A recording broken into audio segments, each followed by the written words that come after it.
Our good day today, because today is 1/1/2011. Wow, there's 3 ones in that. Imagine that. 1/1/2011. Brand new year. 2010 is gone. We're talking about Nasdaq Comp on a weekly. Nasdaq Comp to the MMTs. We've already populated all the historical data. A delta on this particular chart on a weekly on a Nasdaq is 9.28. 9.28 is what I have.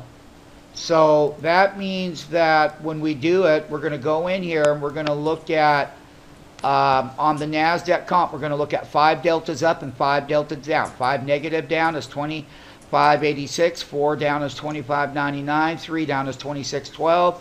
2 down is 26.26, and 1 delta down is 26.39, and that's negative 5 deltas down, which would equal on each one of these price movements, that would put your price to delta at 5 minus 66.75. If you go down 4 deltas, that's minus 53.40 handles. Down 3 deltas for Monday's action. And basically, it's a weekly move. That's 40.05 points, 26.7, and 13.35 to the downside. That's to the negative side of the market. So to the positive side of the market, when we take a look at the Nasdaq Comp. The NASI closed at 2652.87 MMTs. We're going to talk about how we put in tops and what we're going to be looking for. 1 delta up is 26.2666 is in there. 2679. 3 deltas up, 2692. 4 deltas up, 2706. 2719. 5 deltas up. That's on the Nasdaq Comp. That would be 66.75 handles up. If we were to go up 3 deltas, that'd be 40 handles higher, 26 handles higher. And this is all Monday, January 3rd pricing action. So MMTs, let's get down to business on a weekly. Now 2010 is out of the way, but let's take this last double bottom of 2010. We can clearly see how the market was being made over here. And these dates is where we were short August, right up here, the August 9th week.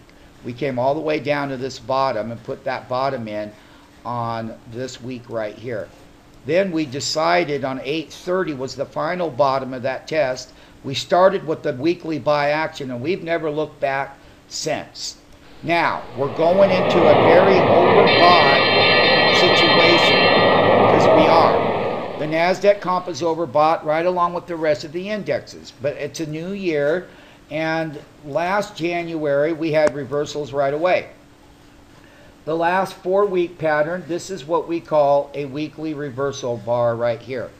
That is 2654 on the weekly, and you closed, wow, imagine that, MMTs, 2652.87. Your half weekly bar is 2654.91. Half bar. So basically, negative closing half bar down here, 33.35 was the number. The weekly move in the Nasdaq Comp was only 40.7 handles for the whole week. That was up and down. It doesn't matter. That's the raw price movement in both directions of the market. One of the things I'm going to tell you right here, MMTs, is that is the key bar, 2654. If I gap below that and that stays as resistance, and this was on, which week was this? Let's make sure we got the right week. This was the 12/20 week, that whole 5-day period. And that's that half weekly bar built in your SMF platform to a penny. We closed strong on the IR on the day, because we did.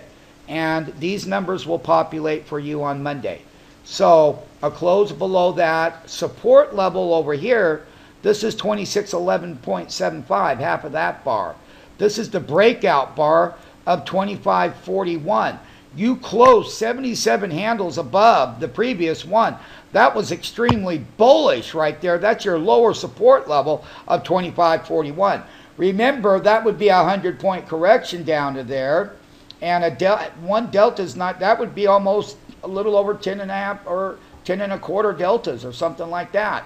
So you would go down 5 deltas that we showed you earlier. This bar here is 2611.75, and you had a close of 2652.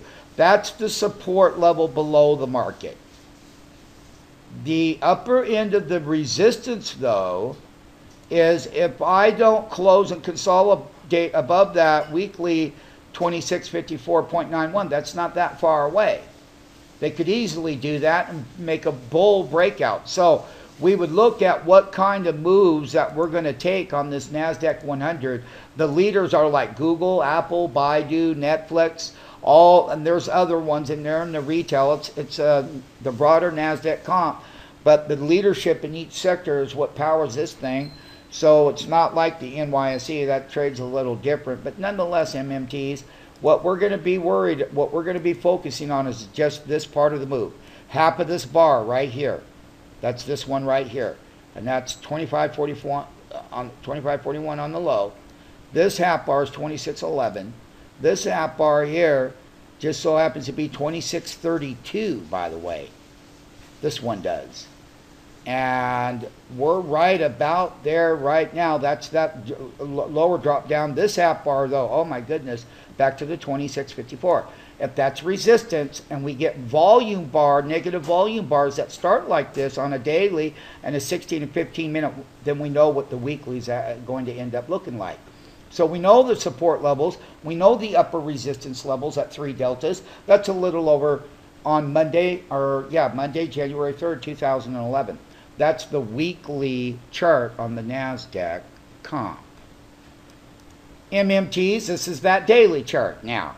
And the daily numbers, it takes 5 of these dailies to equal that weekly one that we just did. But once again, we're going to take the high side of this bar on a daily, and that's going to be 2670.95 is going to be the upper end of the resistance on the daily. And we close at 2652. There's half bar right here. Let's not be in denial. MMTs. Let's pull this up a little bit more. How about that? 2670 on the upside. That's that one there. The current one, where this reversal started, this bar here is 2665.62. And that's what we're going to be focusing on right here.